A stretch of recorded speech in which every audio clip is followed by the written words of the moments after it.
Right, so we're going to talk about the Shield. Just like in general about them. I'm hoping this is recording it with the mic because the last mic I had to use when my phone didn't work. So I'm going to start with the original run of the Shield, which was when 2012 to 2014, when they were missionaries for CM Punk.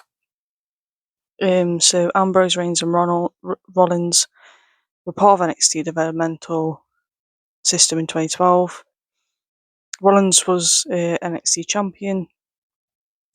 Trio made their main roster debut on November 18th at Survivor Series. They ambushed Ryback during a triple threat match to help CM Punk pin John Cena to retain the WWE Championship. They introduced themselves as a group fighting against injustices, although they denied working for Punk or his manager Paul Heyman. The Shield repeatedly targeted Punk's rivals in the weeks that followed. Their actions led to an in-ring debut at TLC, where they defeated Ryback and Team Hell No in a six-man tag TLC match. The weeks after, the Shield continued targeting their top performers such as Ric Flair, Sheamus, and Randy Orton. Around the same time, they also appeared in NXT with Ambrose and Reigns supporting Rollins during the NXT Championship defenses. The Shield again assisted Punk by attacking Ryback during the WWE Championship TLC match. 2 weeks later, they attacked The Rock, promoting Mr. McMahon to warn that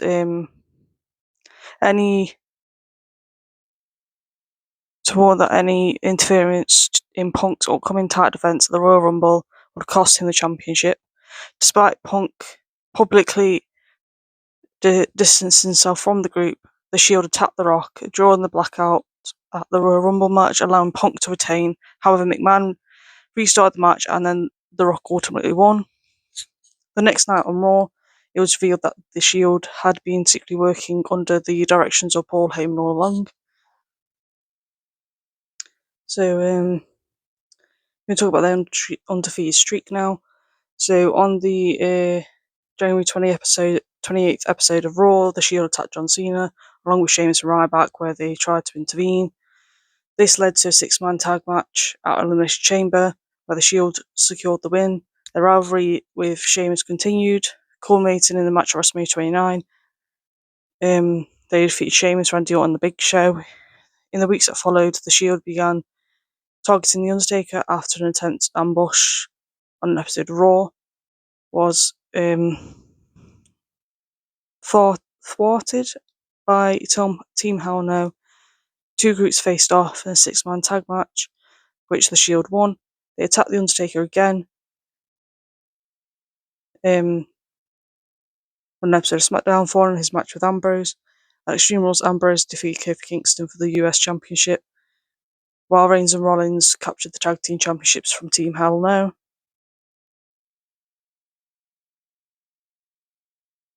Their dominance was briefly halted on the June 14th episode of SmackDown, where they were undefeated streak in televised six-man tag matches that ended against Team Hell No and Randy Orton.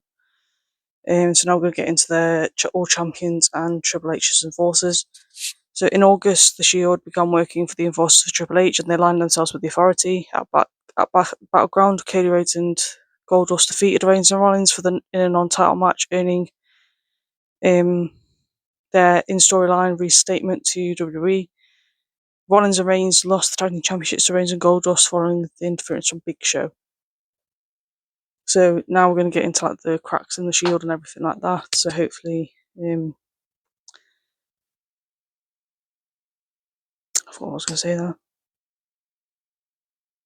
So the first season of the Ascension were staying in the Shield, especially between Ambrose and Reigns, with Ambrose boasting that he's been the only member left with a championship. But from then on, Ambrose was frequently pinned during the Shield matches. At Survivor Series, the Shield teamed with the Real Americans to defeat the team of Rey Mysterio and the Rhodes Brothers and the Usos at Survivor Series elimination tag match, with Ambrose being the first man eliminated. In late November, they started feuding with Punk, leading to a handicap match between Punk and The Shield at TLC, which Punk won after capitalising on The Shield's lack of coordination after Ambrose was accordingly speared by Reigns. WWE originally planned to break up The Shield after the match, but they asked to remain together due to their lack of experience as single wrestlers. Going into 2014, Punk's taunts increased tension between the Shield members as Reigns emerged the only Shield member to defeat Punk in a singles match. About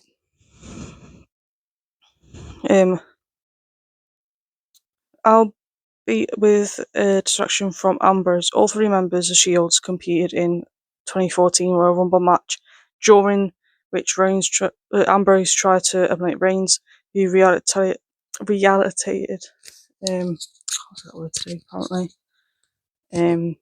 by eliminating both Ambrose and Rollins. The Shield faced Daniel Bryan, John Cena and Sheamus in a qualifying match for Elimination Chamber, but lost by disqualification. Following interference from the Wyatt family at Elimination Chamber event, the Shield were defeated by the Wyatt family. Tensions within the group increased when they lost a rematch after poor teamwork led to Rollins walking away from the match. Well, now it's I don't know about the rebellion from the Authority. So they met in the ring to clear the air on their disharmony, and Rollins explained that his actions achieved his purpose of getting Ambrose and Reigns to finally see eye to eye, which led to the trio ultimately reconciling. The Shield turned on babyfaces and feuded with Kane after refusing to assault Jerry.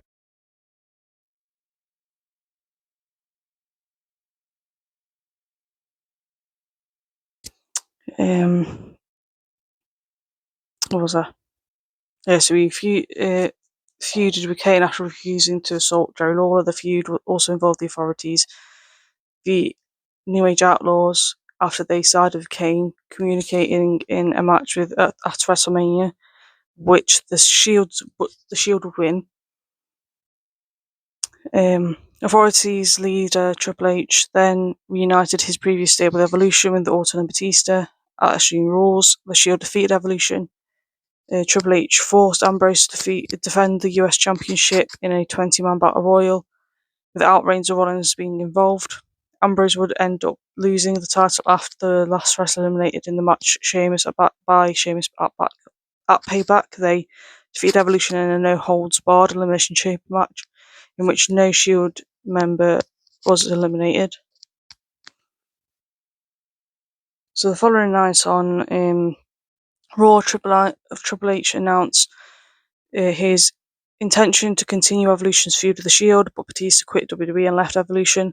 Later that night, with the Shield in the ring, Triple H's plan B for destroying the Shield turned out to be Rollins suddenly attacking Ambrose and Reigns with a steel chair, signaling that Rollins' realignment with the Authority.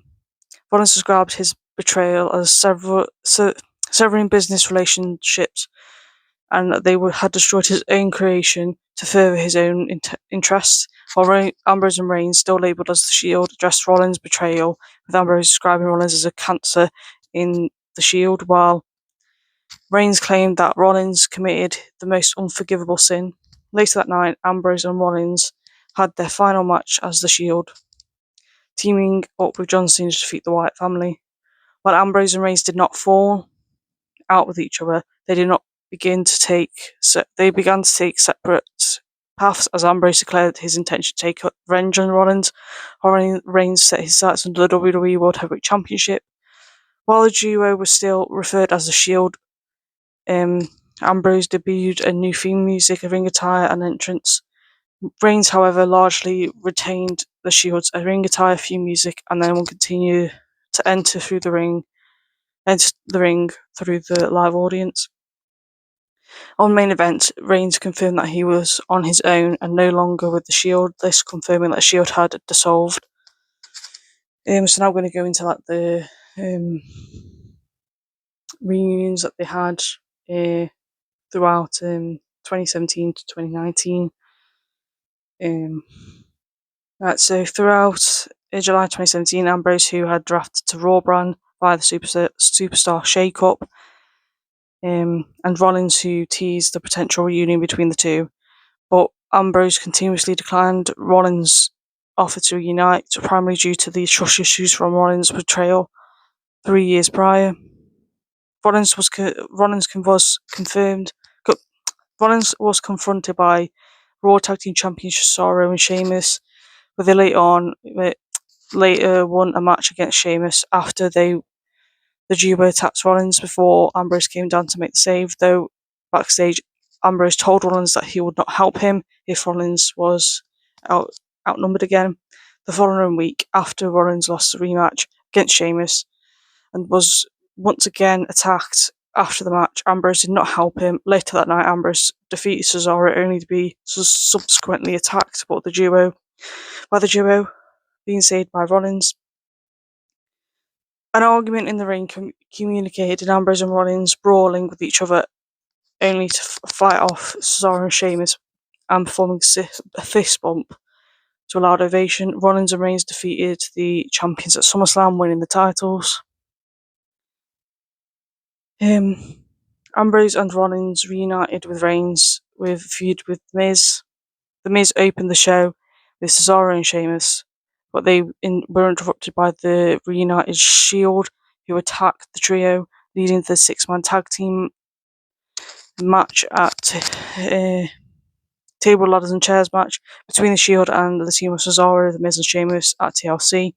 Later, Braun Strowman and Kane, who were added to the match as part of The Miz's team. However, Reigns was pulled out of the match due to illness, and Kurt Angle took his place. At the event, Ambrose and Rollins and Angle won the match, and Angle was officially considered a temporary part of the faction. Ambrose and Rollins lost the titles back to Cesaro and Sheamus after the SmackDown's New Day appeared and caused a distraction. Reigns returned the following week, and the Shield challenged the New Day to a match at Survivor Series, which they won. What was that? Reigns won the Intercontinental Championship by defeating The Miz, following the distraction from the other Shield members. Ambrose suffered a triceps injury and was written off TV, thus putting the Shield on hiatus for a while. Right, so in 2018, Ambrose returned from his injury and reunited with Rollins during his feud with Dolph Ziggler and Drew McIntyre. Rollins later regained the Intercontinental Championship from Ziggler, while Reigns won the Universal Championship from Brock Lesnar at SummerSlam. Reigns retained his Universal Championship against Finn Balor, with Braun Strowman watching from the entrance ramp. After the match, Strowman attempted to cash in his Money in the Bank contract. However, Rollins and Ambrose made the save, preventing him from cashing in and putting him through the announce table the triple powerbomb. At Hell in a Cell, Ziggler and McIntyre retained the Raw Tag Team Championships against Rollins and Ambrose, which Reigns and Strowman's Universal Championship at Hell in a Cell match ended in a no contest for an interference for Brock Lesnar. The Shield and the team of Strowman, Ziggler and McIntyre had a match at the Super Showdown, and the Shield was victorious. Reigns relinquished the Universal title due to real-life leukemia, and later that night Ambrose attacked Rollins after they won the Raw Tag Team Championships. 2 weeks later, the AOP defeated Rollins in a handicap match to win the Raw Tag Team Championships, with Ambrose attacking Rollins after the match. And in 2019, WWE confirmed that Ambrose had declined his new contract with which was expired in April. On February 2019, Reigns returned from his leukemia and reunited with Rollins. Later that night, they assisted Ambrose in an attack against Elias, Bobby Lashley, and Drew McIntyre and Baron Corbin. The following week, Ambrose saved Reigns and Rollins from McIntyre, Lashley, and Corbin, after which the three formed their signature move. The Shield defeated the team of McIntyre, Lashley, and Corbin at Fastlane, which they were promoted as a group finals match together. Before the formal end of Ambrose's contract with WWE, the Shield made the final appearance during a WWE Network special event called The Shield's Final Chapter. in the main event, Shield defeated Corbin, Lashley, McIntyre in the both groups. Both the group and Ambrose last match in WWE. Ambrose contract expired April 30th, and he departed WWE to wrestle with All Elite Wrestling and New Japan Pro Wrestling under the name of his former ring name, Jon Moxley. So obviously now we know that since Jon Moxley's obviously left WWE, he's become AEW champion. He's done stuff in New Japan Pro Wrestling. Obviously, Roman Reigns has been multiple-time world champion. I'm not sure exactly how many he's won, but I know he's won a few. Obviously, he had his break during COVID, then he's come back. Rollins has also had like quite a career boost. Obviously, recently being in the Vision and then being kicked out of the Vision. Obviously, Roman has also had the Bloodline and then being kicked out of the Bloodline after a hiatus for a while. This is obviously shorter than I thought it would be, but obviously a lot of people want the Shield back. I don't think Ambrose will come back anytime soon because of the last time he was in, they kind of treated him bad with the whole injecting his bum thing and him wearing a gas mask and getting attacked by Nia Jax, having a match with her and everything. We never really know. I do kind of think he's better off at the moment in AEW because he gets a lot more freedom than he would in WWE. So obviously in WWE, if he tried to be like his Jon Moxley character, he wouldn't be able to do half the stuff he does now. Rollins has obviously changed up quite a lot because he's gone from being kind of like a generic babyface, not completely generic, but he was just there with normal in ring attire. Now he's quite boisterous, a bit like Becky Lynch's wife, who's quite boisterous, wearing colourful stuff and everything. I'm not really up to date on what he's doing at the moment because I don't really watch it much anymore, but I do know that he was in the Vision. I think that's the last thing I really checked up on was when they broke up with the whole Austin Theory attacking everyone and Brock Lesnar and Brock Lesnar, I don't know why I said Brock Lesnar, Bron Breakker and Bronson Reed kind of kick him out, and then they kicked out Paul Heyman. There is Paul. I don't know whether Paul Heyman still is with them. I don't think he is. Yeah, this is a short video because or a shorter video because I just wanted to get one out, and my laptop's not really working, so I can't do it the normal way. This is why I'm doing like this. But yeah, I hope you enjoy it. If you want me to try and go back to the old way where I just put pictures up and then talk, or if you want it like this, then I can do either or. But once I get to 50, I'm going to do more live streams rather than videos, but I'll still do some. Probably not all the time, but I'll try anyway.